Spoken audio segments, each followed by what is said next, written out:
우리 시편 133편 말씀을 가지고 연합이라는 주제로 설교를 들으려고 합니다.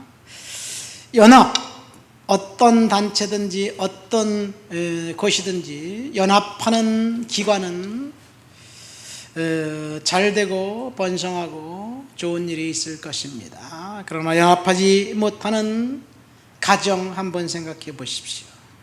그 가정에는 불화와 불만만 있을 것입니다. 평안이 없고 분쟁과 투기만 있다면 가족 구성원들이 서로 사랑하지 못한다면 행복할까요? 행복은 TV 드라마에서 나오는 이야기처럼 생각할 수도 있습니다.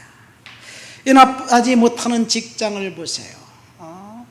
상사는 늘 쪼기만 하고 이제 그 부하 직원들은 두려움에 휩싸여 있다면 하루빨리 그만두고 싶어서 사직서를 품에 늘 품고 다니지 않을까? 연합하지 못하는 국가는 어떤가요? 국가 발전에 지대한 저의 요소가 연합하지 못하는 것에서 있지 않을까 생각됩니다. 사실 이 연합이라는 것은 그런 의미에서 보면 정치인들의 구호에만 그쳐서는 안 될 일들입니다.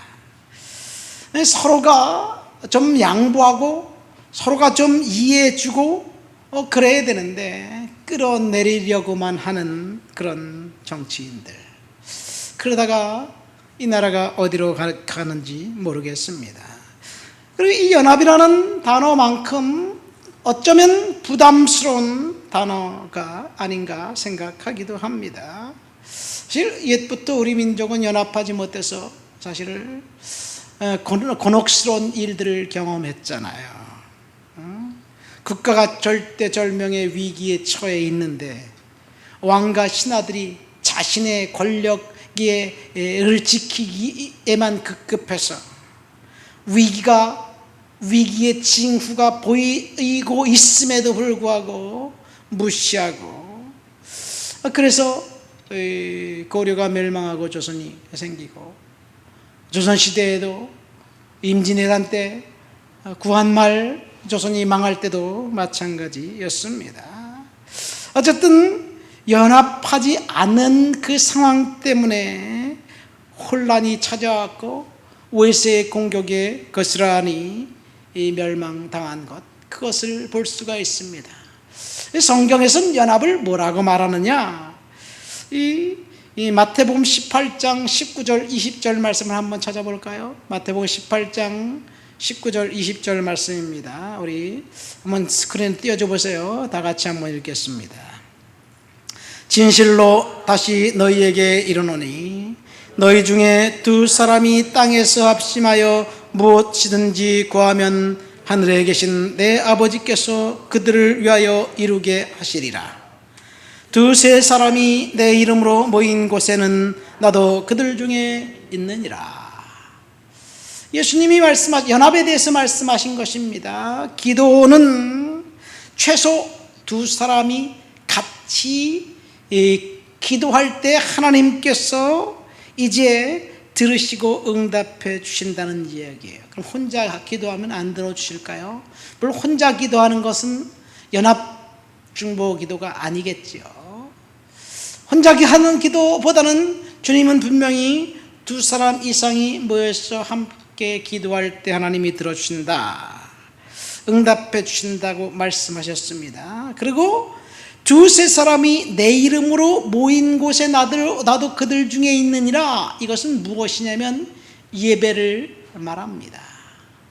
예배는 두 사람 이상, 세 사람 이상 함께 모여서 예배하는 것, 그것이 주님께서 원하시는 예배의 모습이 아닌가 생각됩니다.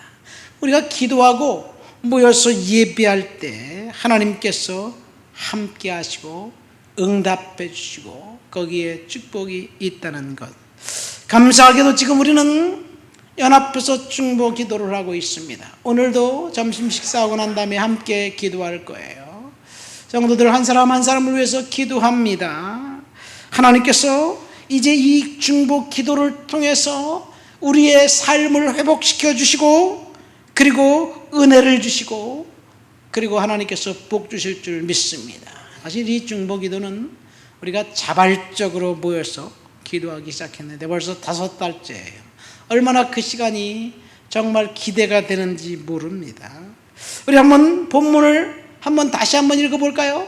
연합의 아름다운 연합의 공동체를 이제 다윗이 뭐라고 이야기했는지, 시편 133편 1절부터 3절밖에 없으니까 다시 한번 읽어보도록 하겠습니다.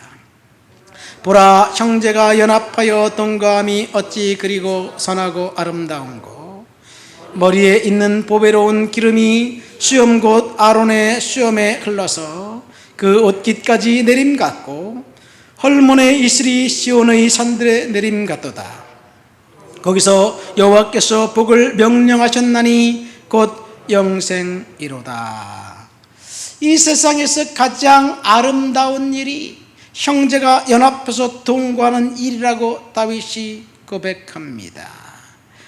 연합이라는 말은 영어로 unity라고 이야기합니다. unity. 이 연합이라는 말을 다른 말로 하면 시너지라는 말도 있습니다. 근데 시너지라는 말은 에너지와 시스템이라는 말의 합성어입니다. 그러니까 조직이라는 시스템이라는 말과 힘이라는 에너지가 생기면, 합쳐지면 시너지가 생긴다고 이야기하는 거예요. 이 시너지는 한마디로 말하면 조직의 힘이에요. 조직의 힘. 요즘 넷플릭스에서 수리남이라는 영화가 있잖아요. 거기 보면 가짜 목사님이 나오죠. 이 목사를 갖다 그렇게 마약 상인을 표현해가지고 좀 그래요. 근데 그 사람이 조직 폭력배들을 이 마약과 이 돈으로 다 매수를 해가지고 이제 자기 하수인처럼 부리는 거예요. 거기다가 종교의 이름으로 사람들을 조종하니까 사람들이 일목요연하게 두목의 말에는 아주 생명까지 내바치면서 충성을 합니다. 이들은 사회적인 암적인 존재인 건 사실입니다. 그래서 사람들이 그들을 무서워하지. 왜냐하면 무서운 게 없으니까 다 죽여버리니까. 그들에게 법보다는 보스의 명령이 더 중요하지요. 이 조직원들은 사실 의리로 똘똘 뭉쳐있기 때문에 정말 이 세상에서 무시무시한 단체예요. 그러니까 의리로 똘똘 뭉쳐있는 이 조직의 힘, 이것이 바로 영어로 시너지라는 단어입니다. 이 시너지가 바로 연합할 때 생긴다는 거예요. 사람들이 각자 따로 자기 자신을 위해서 뭔가 하는 것보다 서로 연합해서 같이 하면 더 효과적이라는 이야기예요. 둘이 연합해서 하면 그 각자 했던 그 총량보다 월등히 더 높은 성취를 할 수 있다는 이야기예요. 미국 중서부에서 겨울이 되면 말이 끄는 썰매 대회를 합니다. 해마다 축제일이면 말이 끄는 썰매 대회를 하는데 챔피언 말은 죄송합니다. 2톤의 무게의 썰매를 끌었다고 합니다. 그리고 2등은 죄송합니다. 2등은 그거보다 약간 적은 1.96톤 그 톤의 무게를 끌었어요. 그래서 1등과 2등의 차이예요. 그래서 어떤 사람이 이상한 실험을 한 거예요. 이 둘을 묶어서 같이 끌면 어떻게 될까? 그러면 2톤과 1.96톤이니까 3.96톤 정도가 이제 그들의 맥시멈이에요. 그런데요, 이 둘을 한꺼번에 묶어서 끌었더니 5.5톤의 무게를 끌었다는 이야기입니다. 혼자서 하는 것보다 둘이 하는 것이 훨씬 더 효과적이라는 이야기예요. 이것이 시너지입니다. 이것이 연합입니다. 연합을 하면 강력한 폭발적인 능력이 나타납니다. 제가 유학 갔던 밴쿠버에는 그 조금만 도시에서 조금만 나가면 빽빽하게 아주 울창한 숲속이 나옵니다. 나무들이 얼마나 큰지 크기가 뭐 30m, 50m 이 정도 되는 크기들이 즐비한 나무들이 많아요.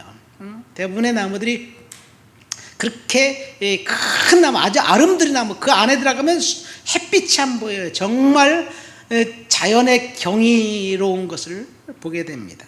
이 50m, 크기가 50m 되는 나무, 그 뿌리는 얼마나 깊이 박혀 있을까요? 그런데 의외로 그 나무는 뿌리가 깊이 박혀 있지 않아요. 그냥 겉표면에 뿌리가 밖을 내고 있는데, 중요한 것은 그 나무는 혼자 독고다이로 서 있지 않아요. 군락을 이루고 같이 서 있는 거야. 그러니까 나무 뿌리들이 같이 서로 엉키고 설켜가지고, 이 나무 뿌리가 저 나무 뿌리하고 섞이고 저 멀리 있는 나무 뿌리가 같이 섞여 있으니까 강력한 태풍, 신남노와 같은 강력한 태풍이 와도 끄떡없이 서 있고 아주 무럭무럭 자라고 있는 것입니다.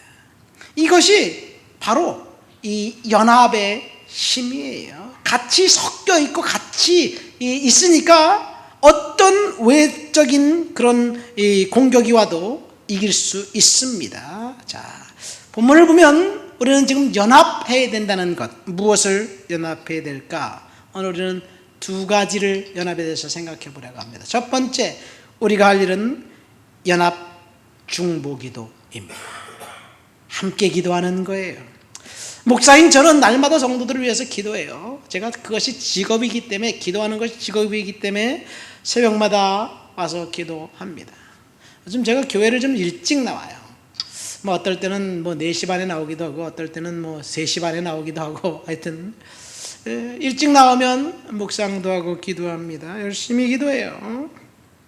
근데 연합해서 중보 기도하면 하나님께서 그 기도자들의 연합된 기도를 통해서 역사하신다는 것. 사무엘상 7장에 보면 이 사무엘이 이스라엘 백성들과 함께 모여서 금식 기도하는 장면이 나옵니다. 미스바 연합 금식 기도예요. 자, 당시 아직 이스라엘은 왕이 없습니다. 사사시대예요. 사사시대 말기입니다. 사무엘은 이스라엘의 마지막 사사였습니다. 이 블레셋이 이제 그 군사를 일으켜서 이스라엘을 침략해 들어옵니다. 그 전까지는 이스라엘 백성들이 전쟁이 벌어지면 살기 위해서 도망갔어요. 그러니까 블레셋은 전쟁을 일으키고 그 도망간 빈집에 가서 그냥 모든 걸 닥치는 대로 탈취해 가지고 갔습니다. 그러니까 얼마나 그들이 힘들었을까요? 자, 그래서 이제 전쟁의 그 소문이 들리니까 사람들이 위기 상황 가운데서 우왕좌왕합니다. 그때 사무엘이 사람들을 이제 그 미스바라는 곳으로 모읍니다. 그러면서 이렇게 이야기합니다. 너희들 속에 있는 이방 신상들을 버리고 우상을 제거하고 하나님만 섬기기로 결단하고 모여라. 그러면 하나님께서 블레셋 사람의 손에서 너희를 건져주실 것이다. 그리고 선포합니다. 그래서 사람들이 모였습니다. 그래서 사실 사무엘 선지자의 말씀처럼 우상을 버리고 이방 신상을 버리고 하나님께 나와서 하나님 앞에 회개합니다. 하나님, 우리가 잘못했습니다. 여호와께 범죄했습니다. 회개하고 그리고 고백하고 금식하면서 이제 기도합니다. 여러분, 위기가 닥쳤을 때 사실 그 위기를 우리의 힘으로 뭐 이길 수도 있겠지요. 그러나 우리의 힘으로 이길 수 없을 때 우리에겐 없잖니 사실은 두 가지밖에 없어요. 절망하는 것, 그래서 자포자기하는 것, 혹은 하나님께 매달리는 것. 여러분, 사실 인생을 살면서 우리는 반드시 위기라는 것을 닥치게 돼 있어요. 그러면 그때 때마다 우리는 하나님께 매달리고 기도해야 될 줄 믿습니다. 이제 블레셋 사람들이 쳐들어오자 사무엘을 중심으로 해서 이스라엘 백성들이 미스바에 모였습니다. 그리고 이 사무엘이 전 먹는 어린 양 한 마리를 하나님께 범죄로 드리고 그리고 백성들을 위해서 기도합니다. 그리고 백성들을 회개합니다. 금식합니다. 강력한 중보기도를 함께 모여서 같이 하는 거예요. 사무엘이 기도하자 어떤 일이 벌어졌습니까? 여러분 집에 가서 사무엘상 7장을 한번 읽어보세요. 갑자기 마른 하늘에 하늘에서 천둥과 번개가 들리더니 블레셋 사람들이 그 천둥과 우레소리를 듣고 갑자기 급 당황하기 시작합니다. 우왕좌왕하고 어쩔 줄 몰라 할 때 하나님께서 이스라엘 백성들로 하여금 내려가 블레셋 사람들을 쳐라. 그래서 전쟁에서 이겼습니다. 지금 우리는 연합중보기도를 시작한 지 5달이 지났습니다. 사무엘 시대에 블레셋의 침략으로 환난당한 백성들이 하나님 앞에 기도했고 기도로 문제를 해결했던 것처럼 저와 여러분들의 문제도 하나님께서 반드시 해결해 주실 줄 믿습니다. 우리가 기도하는 것 그대로 하나님이 들어주실 거예요. 여러분 기도하면 어떤 일이 벌어지느냐? 지금 우리 교회 아직 문제가 해결되지 않았지만 이 교회당 천장이 누수가 됐어요. 3년 동안 계속해서 누수가 돼가지고 교회에서 그냥 위층에서 누수가 돼도 3년 동안 돼도 그냥 관리사무실에서 이야기하고 누수 됐다 그렇게만 이야기하고 그냥 아무런 조치를 취하지 않았는데 3년 동안 그러니까 제가 좀 화가 났어요. 아니 교회에서 그렇게 은혜를 베풀어 줬으면 뭐 보험을 들어서 준비를 하든지 수리를 하든지 해야 되는데 아니 번번이 그러니까 얼마나 그래. 그래서 그 사람들을 불렀어요. 시시비비를 가리고 그리고 교회에서 용서해 주더라도 당신들이 그걸 우리가 교회에서 용서했다 그걸 알려주려고 이제 대화를 시작했는데 이분들이 자기네들은 문제가 없다는 얘기예요. 아니 천장에 물이 샜으면 자기네가 문제지 누구 문제겠어요. 너무나 뻔뻔하게 나오는 거예요. 그래서 고민이 되더라고요. 그래서 제가 기도하고 일단 내용 증명을 보냈어요. 처리를 좀 해주세요. 그랬더니 갑자기 이분들이 소송을 걸어온 거야. 가해자가 피해자에게 소송 거는 게 참 난 이해가 안 돼요. 근데 제가 알아본 바에 의하면 내가 손해를 청구하고 손해를 배상을 받으려면 내가 소송을 걸어야 돼요. 그런데 교회가 소송을 걸려 그러니까요 여러 가지 복잡하더라고요. 첫 번째 변호사 사면 비용이 든다. 두 번째 그래서 비용 들지 않고 내가 한번 네이버 선생님을 통해서 여러 가지를 알아보고 소송을 걸려고 소장을 썼어요. 근데 소장을 몇 줄 쓰다가 포기. 왜냐하면 돈이 들어가. 손해배상을 얼마를 청구해야 되는지 그거에 대해서 뭐 견적서도 내야 되고 그 액수에 따라서 법원에 공탁금도 내야 되고 여러 가지가 들어가기 때문에 교회에서 뭐 소송하는 건 성경 고린도전서 6장에도 물론 성도들 사이의 소송을 말해요. 소송하지 말라 그러기 때문에 소송하는 건 성경적이 아니다. 그래서 가만히 있었는데 어느 날 갑자기 무슨 변호사 사무실에서 편지가 날라왔어요. 등기가 날라왔어요. 여러분 이 법원에서 편지가 오거나 뭐 경찰서에서 편지가 오거나 뭐 공공기관에서 편지가 오면 가슴이 지금 벌렁벌렁 그러잖아요. 얼마나 두려워요. 이게 무슨 말인가 이게. 기분도 나쁘고. 알고 봤더니 위층에서 나한테 소송을 걸어온 거야. 그러니까 제가 대항을 할 수밖에 없지 않습니까? 그래서 소송을 하면서 제가 이제 답변을 쓰고 여러 가지 하면서 저는 그 소송을 이 원인을 규명하고 우리한테 보상을 해주세요. 이렇게 보상까지 청구할 줄 알았더니 그게 아니더라고요. 그러려면 또 다시 내가 소송을 걸어야 돼. 복잡합니다. 그래서 제가 법원에 출두해가지고 판사님한테 그런 얘기를 했어요. 지금 우회가 자기네가 아니라고 하니 나는 피해자인 건 사실인데 이 누수에 대한 원인을 좀 감정을 평가했으면 좋겠다. 그러니까 판사님이 듣고 그 참 합리적인 얘기다. 그러면서 상대편 변호사에게 물어봐요. 그 상대편 변호사가 놓을 이유가 없지요. 그래서 지금 감정평가를 신청했어요. 감정평가를 신청해 보니까 이 누수 감정만 하는데 1,000만 원이 드는 거야. 근데 1,000만 원을 판사님이 그래요. 일단은 피고 측에서 돈을 내서 감정을 하고 그리고 원인에 따라서 이제 그 원인인 사람이 나중에 물어내는 거로 그렇게 된다고 해서 알았습니다.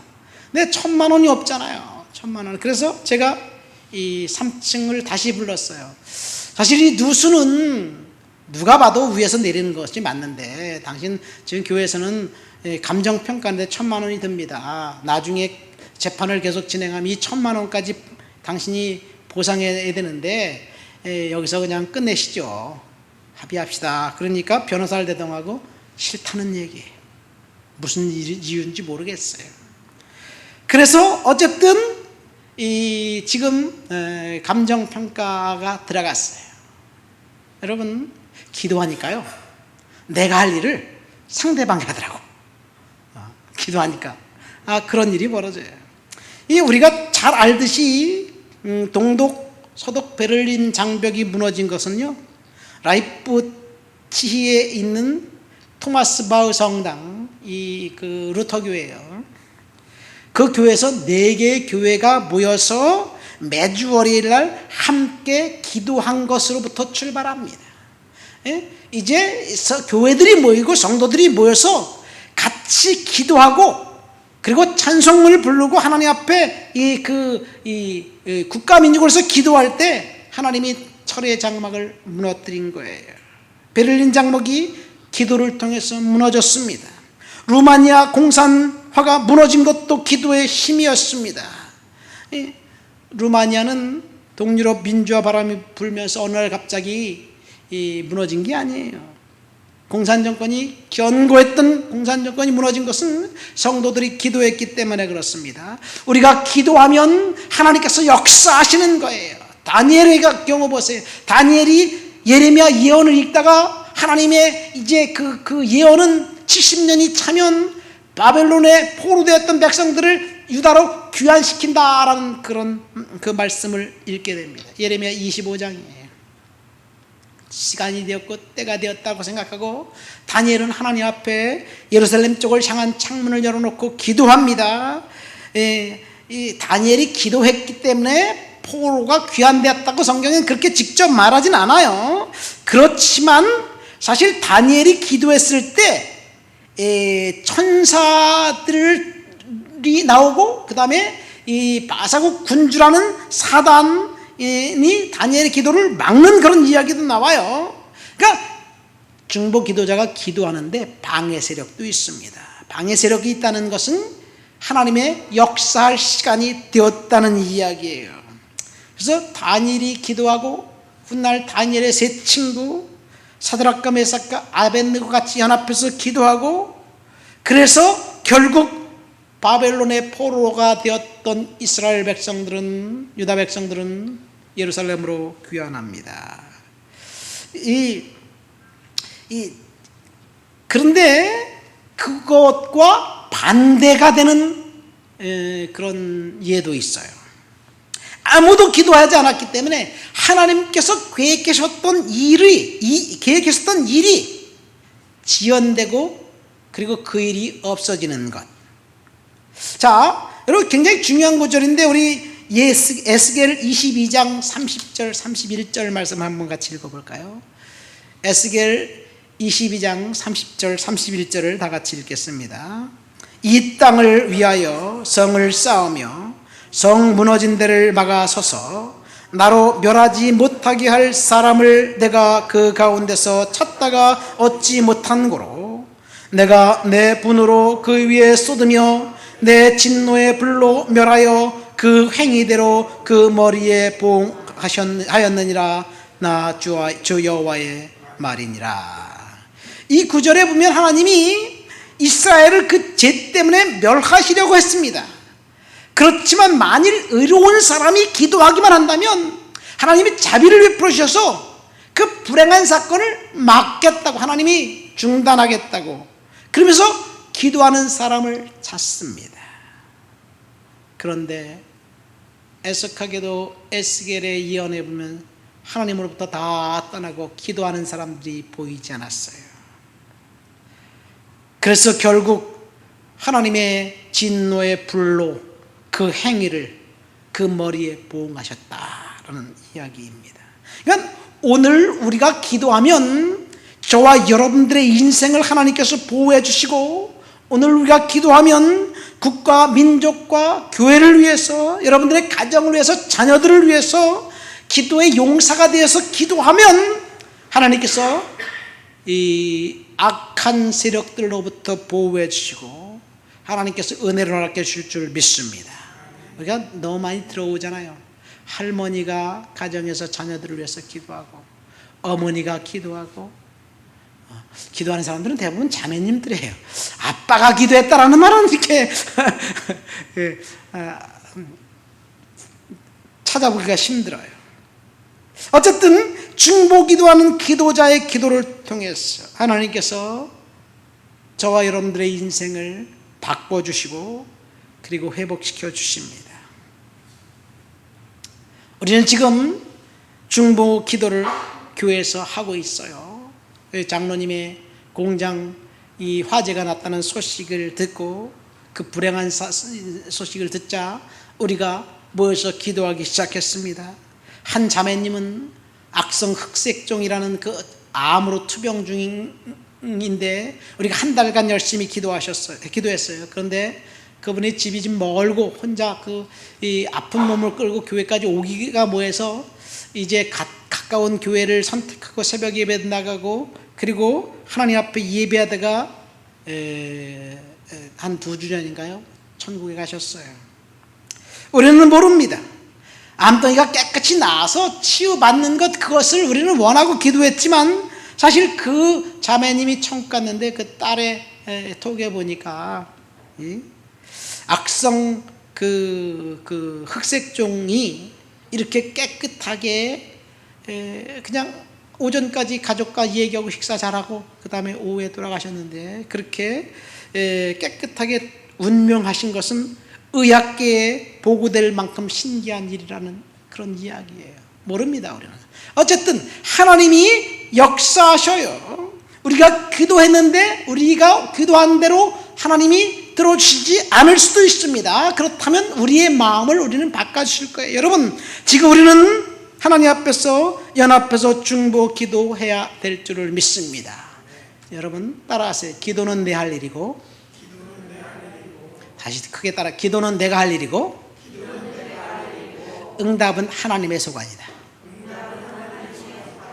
믿습니까? 우리는 우리가 기도한 대로 그대로 응답해 주시길 원해요. 사실은 저도 그렇습니다. 그러나 응답은 하나님의 소관이에요.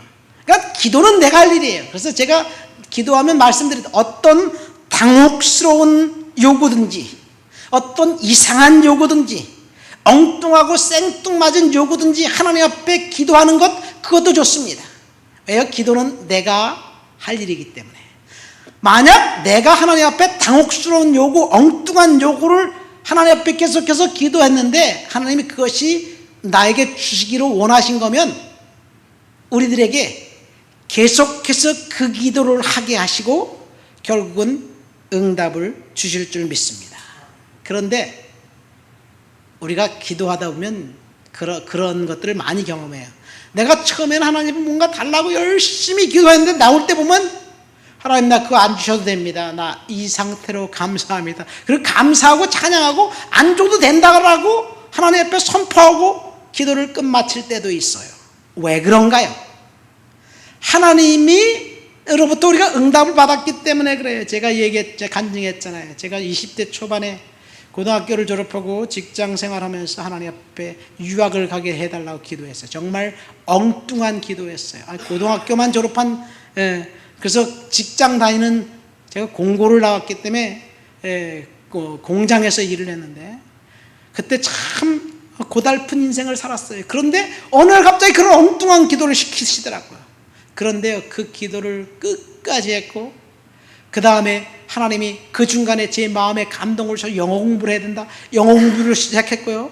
그리고 기도를 시작한 지 한 7, 8년 지나고 난 다음에 하나님이 진짜 저를 유학으로 보내셨어요. 그러니까 엉뚱한 기도도 괜찮아요. 무엇이든지 하나님 앞에 기도하면 그것이 하나님의 뜻이 아니면 우리를 막아주실 거예요. 그런데 계속해서 그 엉뚱한 기도를 끊임없이 하나님께 하게 된다면 그것은 하나님께서 그것을 응답해 주실 거예요. 믿습니까? 자, 그러니까 우리는 열심히 기도하고 멈추지 않고 기도하면 응답은 하나님의 소관이기 때문에 하나님께서 응답해 줄 줄 믿습니다. 오늘 본문을 통해서 우리가 연합해서 사모해야 될 것은 성령입니다. 성령. 2절 말씀 보세요. 머리에 있는 보배로운 기름이 아론의 수염으로부터 흘러서 그 옷깃을 적시고 흘러내렸다. 무슨 말입니까? 이 머리에 흐르는 그 기름, 이것이 성령이에요. 아론의 머리에 부은 그 기름은 아론을 제사장으로 삼을 때 기름 부은 거예요. 우리 기름을 제사장을 삼을 때 아론의 머리에, 제사장들의 머리에 기름 붓는 것은 기름이 몇 방울 뿌리는 게 아니에요. 1리터 정도 되는 아주 많은 양의 기름을 머리에다 부어요. 그럼 그 머리에서 흘러서 수요물을 통해서, 옷을 통해서, 그리고 그 기름이 온 바닥에 완전히 적셔지는 거죠. 이것을 이야기하고 있습니다. 자, 정말로 아론을 그 제사장을 삼을 때 이렇게 기름을 부었어요. 이스라엘에서는 왕이나 제사장이나 선지자를 선택해서 기름을 부을 때 이렇게 했습니다. 그렇게 많은 기름을 왜 부었을까? 아마도 아론의 인생에 그 기름 부음 받은 날, 그날은 평생 잊지 못할 거예요. 너는 하나님께서 선택했다. 여러분, 이것이 형제가 연합해서 동거하는 모습이라는 이야기예요. 그 기름 부음 얘기를 하니까 성도들이 목사님을 위해서 기도할 때 기름 부음 받은 주의 종이라고 얘기하잖아요.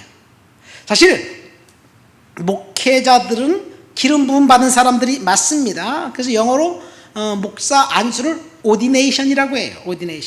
ordination이라는 말은 사실은 그 문자 그대로 기름 부었다는 말입니다. 성직자의 머리에 기름을 부었다. 근데 요즘은 목사님들 안수하는데 선배 목사님들이 안수 기도하는 것으로 끝나잖아요. 장로 안수할 때도. 옛날에 진짜 기름을 부었는데, 어쨌든 기름은 성령을 상징합니다. 그렇게 머리에 성령이 부어져서 수염을 통해서 온 옷깃을 스치고 내려가 지면에 가득 차게 된 그 성령의 충만함, 성령의 임재를 말하고 있습니다.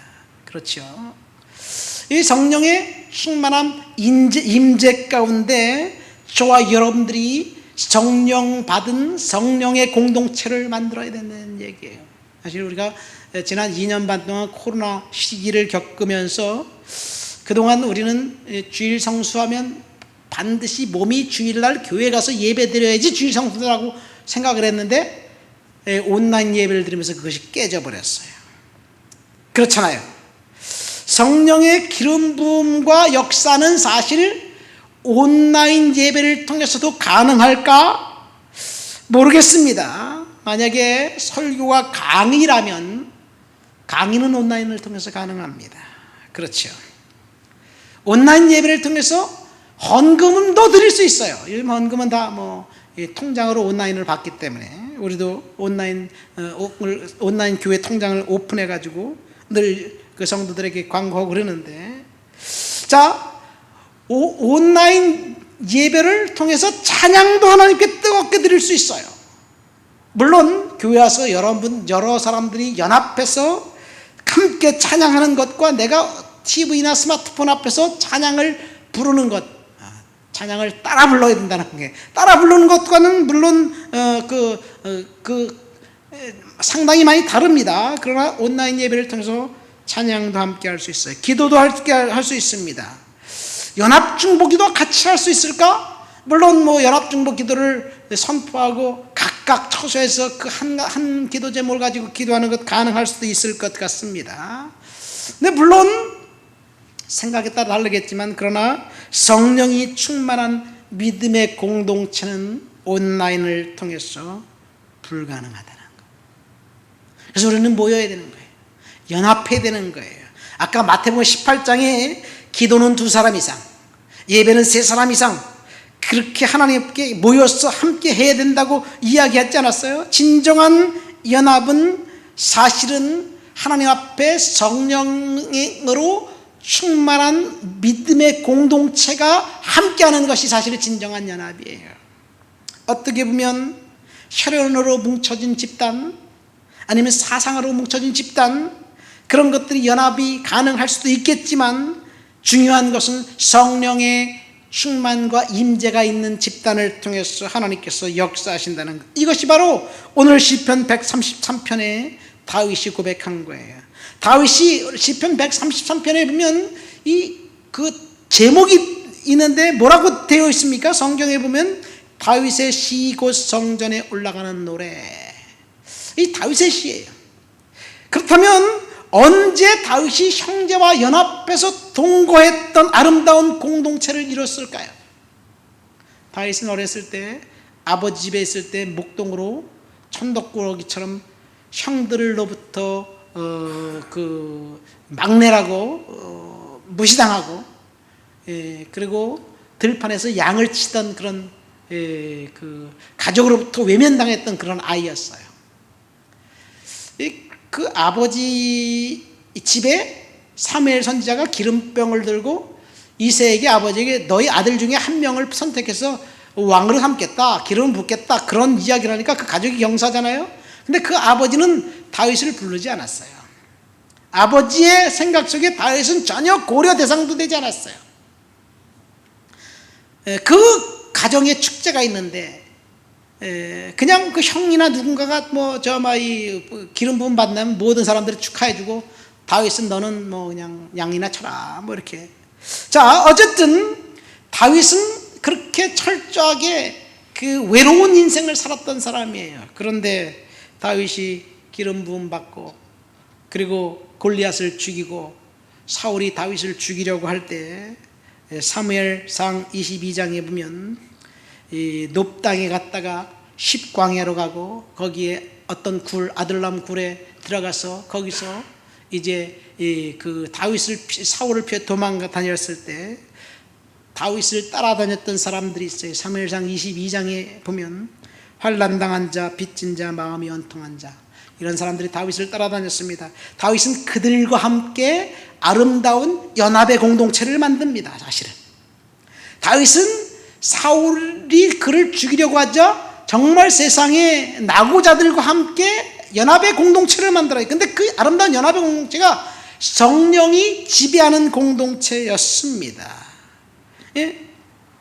성령의 특별한 보호하심이 있었기 때문에 다윗은 사울의 그 공격으로부터 보호받았어요. 사울은 왕이에요. 군대를 동원해서 사울을 이잡듯 뒤지면서 찾아서 죽이려고 하는데 번번이 사울 왕이 실패합니다. 어째서 다윗을 못 잡았을까요? 사울은 그 장수예요. 자기 앞에 있는 어떤 목표물이든지 창을 던지면 백발백중 다 맞춰서 죽일 수 있는 어떤 그런 탁월한 장수예요. 근데 불과 자기 그 눈앞에 있는 그 다윗을 향해서 창을 던졌는데 창이 휙 빗나가. 창피할 노릇이네요. 하나님이 성령을 통해서 보호하셨기 때문에 그렇습니다. 그러니까 다윗은 성령 충만한 공동체를 만들어서 성령과 동행하면서 그 인생의 낙오자들과 같은 사람들과 함께 꿈을 꿨던 거예요. 아름다운 공동체를 형성했습니다. 다윗이 사울을 죽일 수 있는 두 번의 기회가 있었습니다. 두 번째 기회에 아비새가 다윗에게 이렇게 이야기합니다. 뭐라고 얘기하냐면요, 사무엘상 26장에 보면 하나님이 오늘 당신의 원수를 당신의 손에 넘겼습니다. 지금 사울을 죽일 수 있는 그 절호의 찬스예요. 사울은 지금 잠을 자고 있어요. 아브넬과 함께 잠을 자고 있어요. 그리고 거기에 그 다윗과 아비새가 왔어요. 깊이 잠들어 있어요. 그럼 죽이면 되는 거예요. 그러니까 아비새가 하나님이 다윗을 원수를 갚을 기회를 주었다. 내게 명령만 하시면 내가 단번에, 두 번도 아니고 한 번에 확 찔러서 죽일 수 있을 것이다. 여러분 다윗이 그때 하나님이 나에게 주신 절호의 찬스다, 기회다, 저 같으면 그렇게 생각했을 것 같아. 그런데 다윗은요, 성령의 기름 부으심이 있었고 성령님께서 주시는 분별력이 있었기 때문에 아무리 아비새가 얘기해도 아니야, 그것은 하나님께서 내게 주신 기회가 아니야, 나는 하나님께서 주신 기회를 알고 있어. 그래서 사울 왕의 창과 물병만 가지고 거기서 나옵니다. 어째서 다윗이 자기에게 준 둘도 없는 기회, 원수가 갚을 수 있는 기회를 하나님이 주시지 않은, 하나님 주신 기회가 아니라는 사실을 알았을까요? 성령이 그를 지배했기 때문에 그래요. 그러니까 성령이 우리를 지배하면 저와 여러분들에게 분별력이 생긴다는 사실을 아시기를 예수님의 이름으로 축원드립니다. 여러분, 누가 옳았습니까? 아비새가 옳았나요? 다윗이 옳았나요? 누가 틀렸습니까? 다윗이 옳고 아비새가 틀렸습니다. 다윗은 항상 말씀에 깊숙이 하나님의 은혜 가운데 푹 젖어 있기 때문에 그 어떤 상황이 자신에게 유리한 상황이라 할지라도 지금 이것이 하나님께서 내게 허락하신 것인가 아닌가를 분별했습니다. 여러분, 하나님은 저와 여러분들이 말씀에 푹 젖어서 하나님의 은혜 가운데 살기를 원하고 계셔요. 이것이 성령이 충만한 연합 공동체입니다. 하나님은 연합을 위해서 우리를 부르셨습니다. 연합해서 기도하고 연합해서 전도하고 연합해서 서로 사랑하는 아름다운 공동체, 그런 공동체를 우리는 만들어야 될 줄을 믿습니다. 말씀을 맺습니다. 우리는 아름다운 연합의 공동체라는 제목을 가지고 다윗의 이야기를 통해서 말씀을 들었어요. 두 가지 연합에 대해서 얘기했습니다. 첫 번째, 연합 중보기도. 두 번째, 성령께서 임재하는 성령의 공동체를 만들어야 된다는 얘기. 오늘 말씀의 결론으로 본문 3절 말씀을 다 같이 읽겠습니다. 3절 한번 읽어볼까요? 헐몬의 이슬이 시온의 산들에 내림 같도다. 거기서 여호와께서 복을 명령하셨나니 곧 영생이로다. 연합하는 자들에게 헐몬의 이슬이 시온의 산들에 내림 같다는 이야기. 그 말이 무슨 말이냐면 이스라엘 북쪽에 헐몬산이라는 산이 있어요. 그 산은 만년설입니다. 언제든지 눈이 그 산 꼭대기에 내려와 있어요. 그 눈이 녹으면 물이 돼서 이 내려오는 시냇물이 그게 요단강이고, 그 헐몬산의 물이 이제 갈릴리까지 돌아오는 거예요. 그러니까 헐몬산 그 만년설에서 날 언제든지 흐르는 그 물과 같은 그런 축복, 그 축복을 연합해서 아름다운 공동체를 이루는 사람들에게 주신다는 이야기예요. 근데 그 축복은 이 세상에서 잘 되는 것을 초월합니다. 여호와께서 복을 명령하셨느니 그 복은 영생이로다 말씀이에요. 우리는 연합 공동체, 중보기도의 공동체, 성령이 충만한 공동체가 되어서 하나님께서 주신 놀라운 은혜와 축복을, 마지막에는 영생의 축복을 받아 누리는 그런 하나님의 자녀들임을 믿습니다. 우리 다 같이 말씀을 생각하면서 기도합시다. 하나님, 연합해서 기도하고 그리고 성령 충만한 공동체를 만들 수 있는 하나님의 백성들의 수 있도록 주여 도와주옵소서. 기도합니다. 하나님 아버지, 감사합니다. 오늘도 주님 앞에 나와 주를 높여드리고 주를 찬양하고 주를 예배합니다. 성령께서 만져주시고 지켜주시고 역사하시고 하나님 권능으로 채워주옵시고 능력을 덧입혀 주옵시고 믿음의 공동체, 연합 공동체 삼을 수 있도록 주여 도와주시옵소서. 하나님, 우리 좋은 욕기가 주님 높여드리는 그런 공동체 되길 원합니다. 주를 찬양하고 주를 높여드립니다. 예수님 이름으로 기도합니다. 아멘.